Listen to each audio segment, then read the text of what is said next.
আসসালামু আলাইকুম প্রিয় শিক্ষার্থীরা, আশা করি ভালো আছো। আমরা এর আগের ক্লাসে পাশে লোকে কিছু বলে কবিতার প্রথম অংশ শিখেছিলাম। আজ আমরা এর দ্বিতীয় অংশ আজকে আমরা শিখব। তো তার আগে সবাইকে আমি শুভেচ্ছা জানাচ্ছি।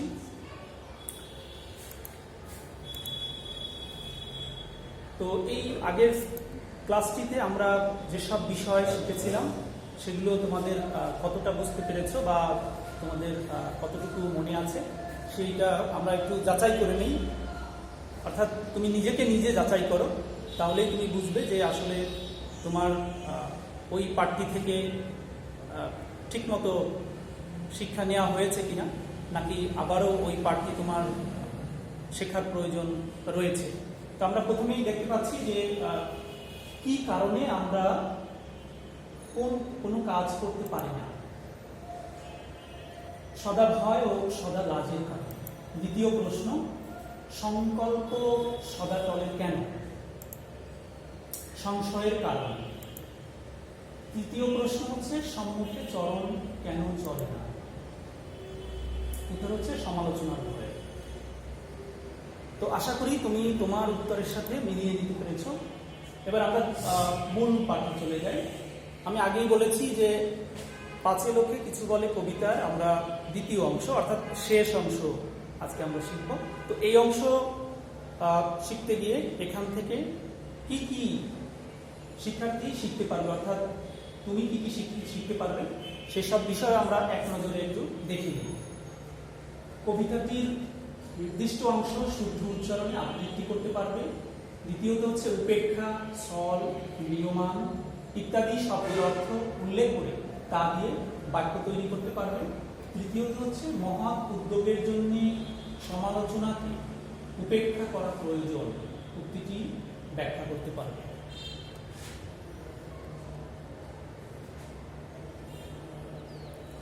আমরা কবিতাটির আবৃত্তিতে যাচ্ছি না, আমরা আগে এর শব্দ অর্থ দেখে নিই, এরপরে আমরা পাঠ বিশ্লেষণে যাব। সেখান থেকে আমরা একবারেই আবৃত্তি এবং পাঠ বিশ্লেষণ দুটো একসাথে আমরা শিখব।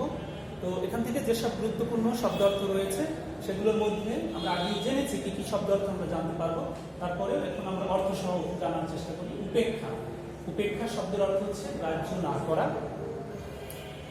সাথে আরেকটি বিষয় বলে দেই যে গ্রাহ্য যে বানানটি এখানে রয়েছে সেটি বানান এবং উচ্চারণ দুটিতে ভিন্নতা রয়েছে। এখানেও একটা শেখার বিষয় যে গ্রাহ্য বানানটি হয় জফলা দিয়ে লেখার বেলায় হয় জফলা দিয়ে লিখতে হবে, কিন্তু উচ্চারণে জ হবে, তখন হয় উচ্চারণ হবে না, জফলার উচ্চারণ জ হবে।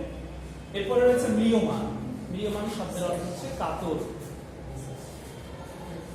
এবার আমরা আবৃত্তি এবং পাঠ বিশ্লেষণ একসাথে আমরা শিখব। প্রথমেই রয়েছে কাঁদে প্রাণ যবে আঁখি সযতনে শুষ্ক রাখি।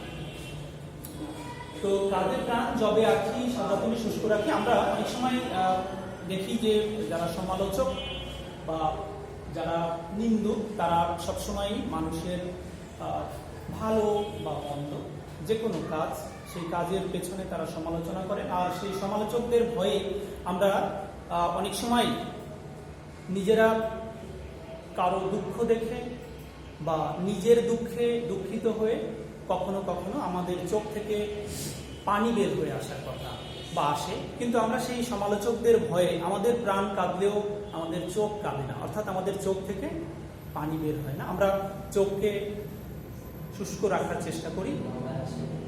এরপরে রয়েছে নির্মল নয়নের জলে পাছে লোকে কিছু বলে।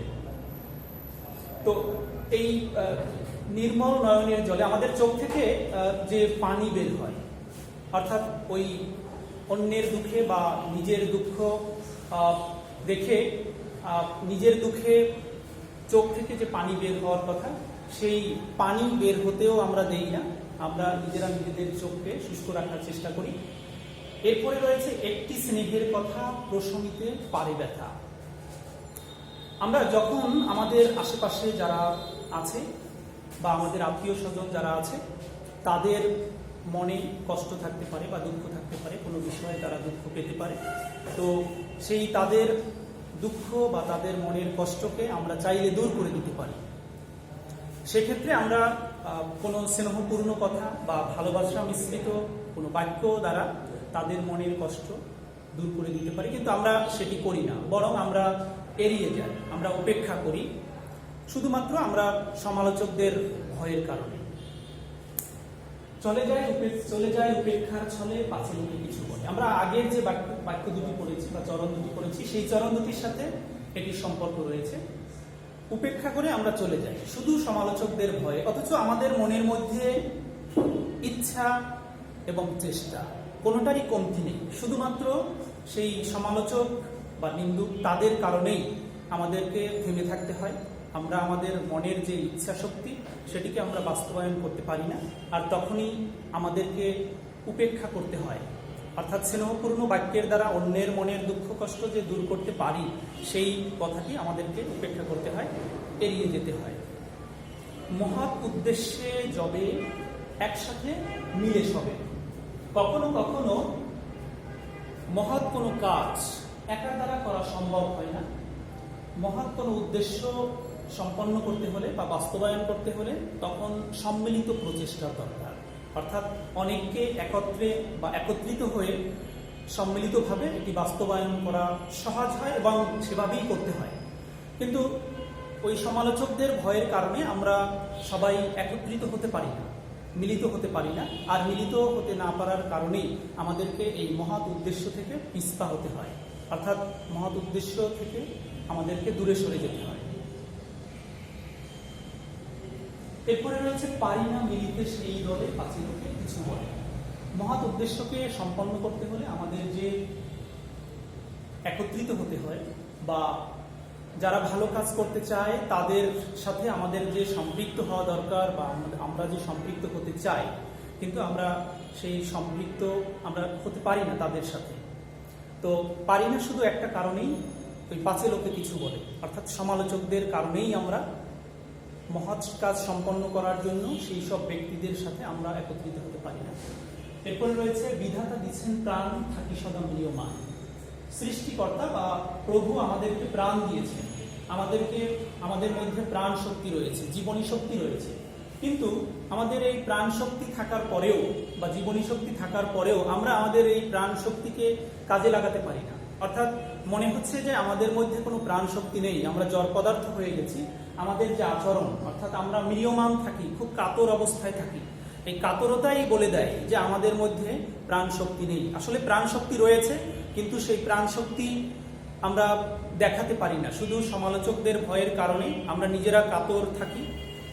আর এর কারণ হচ্ছে আমরা ওই সমালোচকদের মনে হচ্ছে আমরা ভয় পাই, অর্থাৎ সমালোচকদের ভয়ের কারণেই আমাদেরকে দূরে সরে থাকতে হয়, যেটি আমরা এখানে এই বাক্য দুটিতে পাই, যে শক্তি মরে ভীতির কবলে পাছে লোকে কিছু বলে। অর্থাৎ আমাদের যে প্রাণ শক্তি রয়েছে, জীবনী শক্তি রয়েছে, সেই শক্তি ওই পাছে লোকে কিছু বলে, অর্থাৎ সমালোচক শ্রেণীকে আমরা যে ভয় পাই, সেই ভয়ের কাছে আমার প্রাণ শক্তি বা আমার জীবনী শক্তি মরে যায়। মনে হয় যে তার কাছে, অর্থাৎ ওই সমালোচকদেরকে আমরা যে ভয় করি, সেই ভয়ের থেকে আমার যে জীবনী শক্তি বা প্রাণ শক্তি সেটি মনে হয় যে দুর্বল। অর্থাৎ তাদের ওই সমালোচকদেরকে আমরা যে ভয় পাই, সেই শক্তি মনে হয় বা সেই ভয়ই আমার কাছে বড়।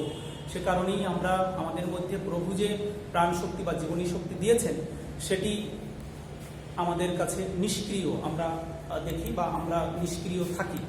তো এতক্ষণ আমরা যে কবিতাটির যে অংশের পাঠ বিশ্লেষণ আমরা শুনলাম, সেই অংশের থেকে আমরা যেসব জ্ঞানমূলক প্রশ্ন আমরা পাই বা জানতে পারি, সেটি আমরা দেখার চেষ্টা করি। প্রথমে হচ্ছে কারো ব্যথা উপশম করতে হলে কি যথেষ্ট, দ্বিতীয় হচ্ছে বিধাতা প্রাণ দিয়েছেন কেন, তৃতীয়ত হচ্ছে একটি স্নেহের কথা কি ঘটাতে পারে, চতুর্থ হচ্ছে কে কি মনে করবে বা সমালোচনা করবে, এটা ভেবে বসে থাকলে কোনোটি করা সম্ভব নয়।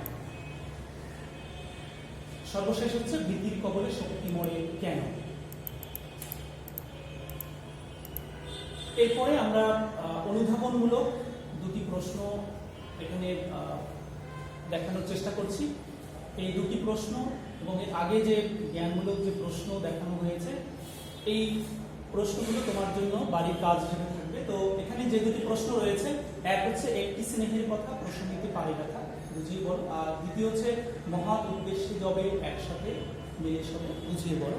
এই দুটি প্রশ্ন আর সাথে জ্ঞানমূলক প্রশ্ন রয়েছে। এই সব প্রশ্ন তোমার জন্য বাড়ির কাজ হিসেবে থাকবে। তুমি পাঠ বিশ্লেষণটি যদি যথাযথভাবে বা মনোযোগ দিয়ে তুমি যদি অনুধাবন করো বা দেখার চেষ্টা করো, তাহলেই এই উত্তর বের করা তোমার জন্য খুবই সহজ হবে। শুধু উত্তর তুমি নিজে নিজে অনুধাবন করবে না, খাতায় লিখবে। অর্থাৎ তুমি কি বুঝলে সেটি খাতায় যখন লিখবে তখন আরও কি তুমি বুঝতে পেরেছো যা তুমি খাতায় লেখনি, সেটি এরপরে তুমি নিজে নিজেই মিলিয়ে নিতে পারবে।